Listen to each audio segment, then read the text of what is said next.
Continuing now on the SportsMax zone, since March 2020, football fans in Trinidad and Tobago have lamented the non-functioning of a local football league.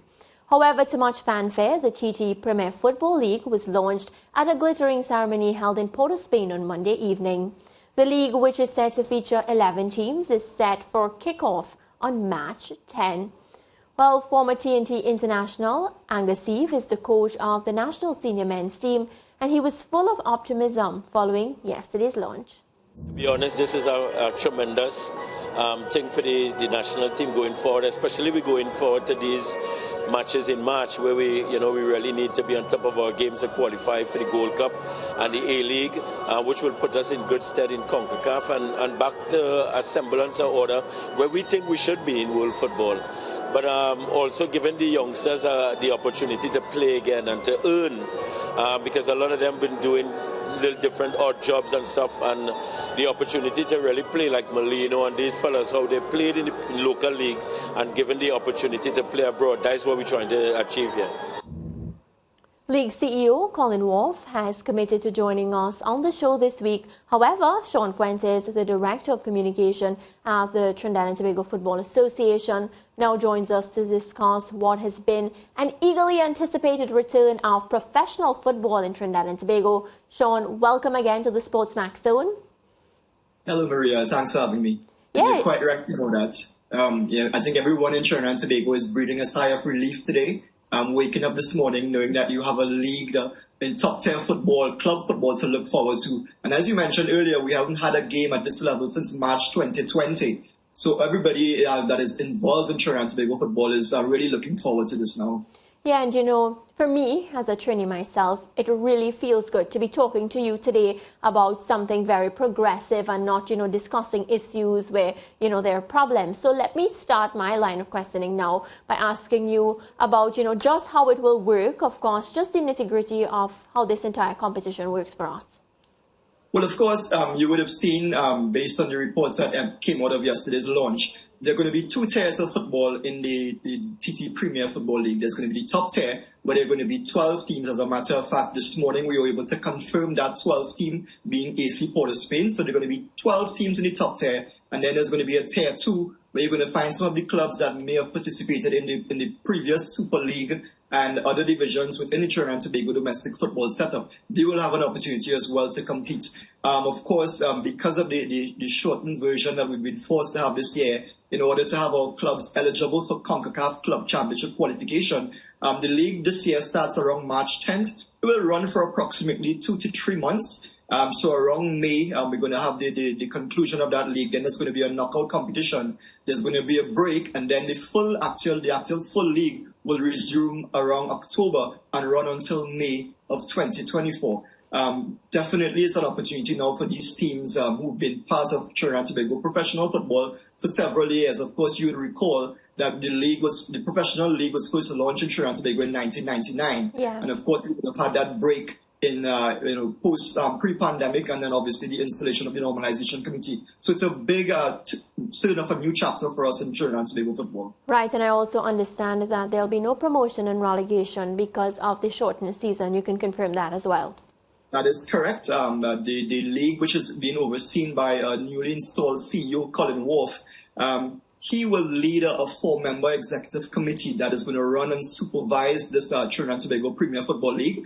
And that executive committee will report to an oversight body where you're going to have now the representatives from the various clubs, the league CEO, Ministry of Sport, and the government is also heavily involved in this league, and we are so grateful for their support also. And of course, the normalization committee, they have the ultimate responsibility for the league. So there are a lot of stakeholders involved, a lot of collective effort, and a lot of persons are putting their heads together for the re-emergence of professional football in Trinidad and Tobago. Right, and listening to Coach Angus Eve, he spoke to a very, very important point, the opportunity for footballers to earn. You mentioned, of course, the Ministry of Sport in Trinidad and Tobago. Talk to me a bit about the funding for this football project. I know FIFA as well has a part to play, so maybe you can just paint a clearer picture for my viewers.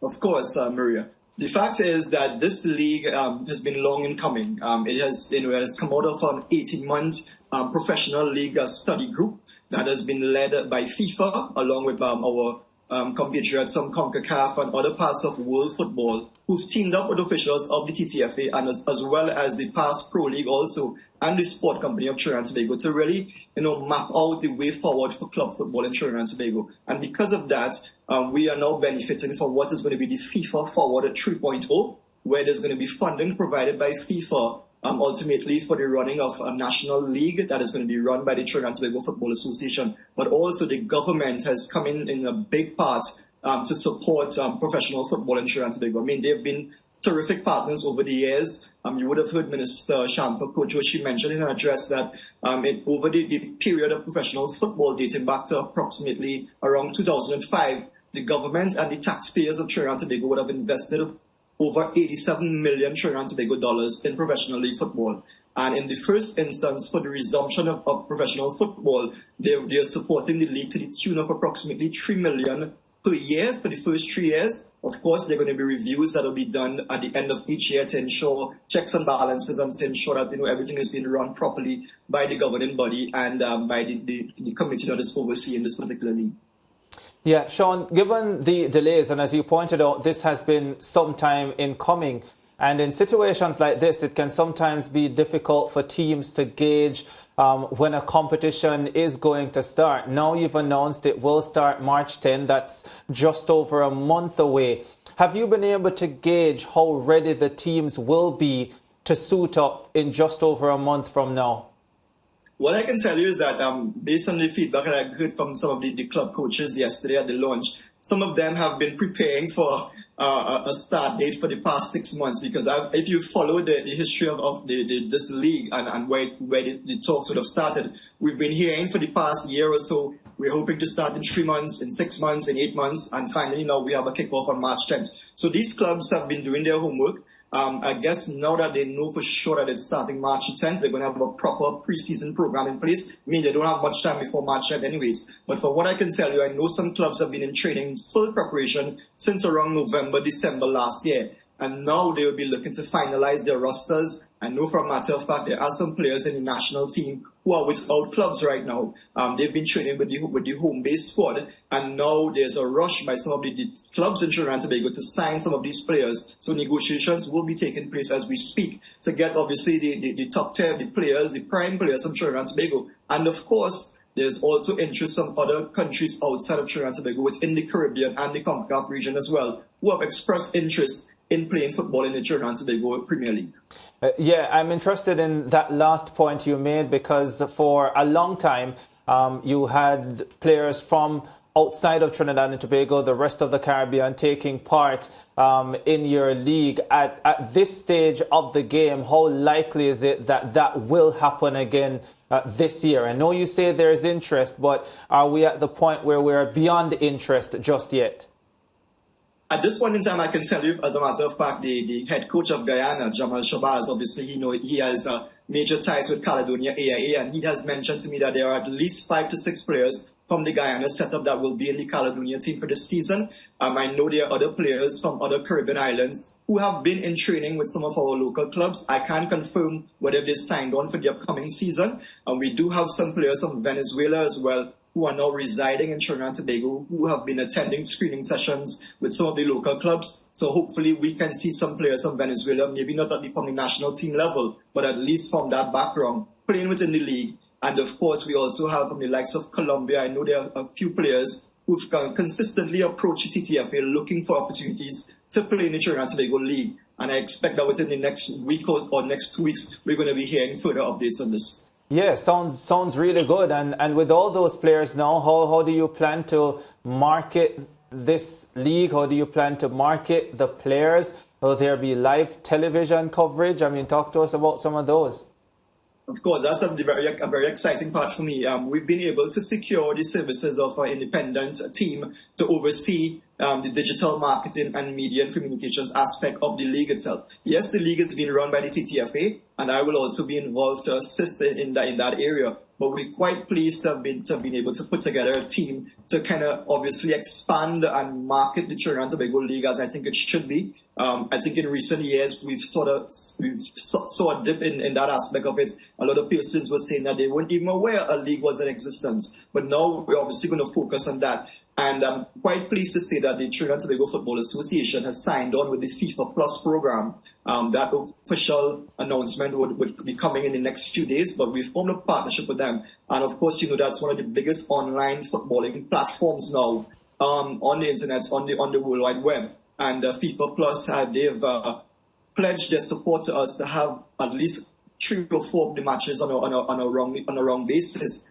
being broadcast to viewers around the world on a global scale, which obviously opens a lot of windows for the league and for players to be marketed. So it's something we're working on, and we're obviously in talks now with a couple regional networks in terms of an official broadcast for the actual league. Yeah, and we all know how important it is for, local players to get the opportunities to play internationally and the role that the media plays in that process. So, of course, we're looking forward to that. Shaun, how happy are you? I mean, you've been in the middle of everything. We've spoken to you about every other issue than football in Trinidad and Tobago. Can we, be a bit optimistic now? Can we smile knowing that things are looking up? And as Angus Eve said, Trinidad football is heading where we belong. I believe so, and I think we're quietly optimistic. I mean, we've seen this movie before, Mariah, and I'm just hoping that things will, we'll iron out all the kinks and we really get football up and running again. We have major CONCACAF Nations League matches upcoming in March. Angus, I think, deserves the opportunity to have his players at an optimum level, and the league will serve this purpose, as well as the development of youth football as well with these clubs. And the National Youth League is going to be launched by the TTFA as well in March. So we're really looking forward to that. And I want to mention that I think one of the things that the Normalization Committee can be proud of now is that this definitely is among one of their major accomplishments since they've taken over the reins of the TTFA. And I think everybody who's involved is quite pleased and would give them a thumbs up for the work that has been put into the establishment of this league.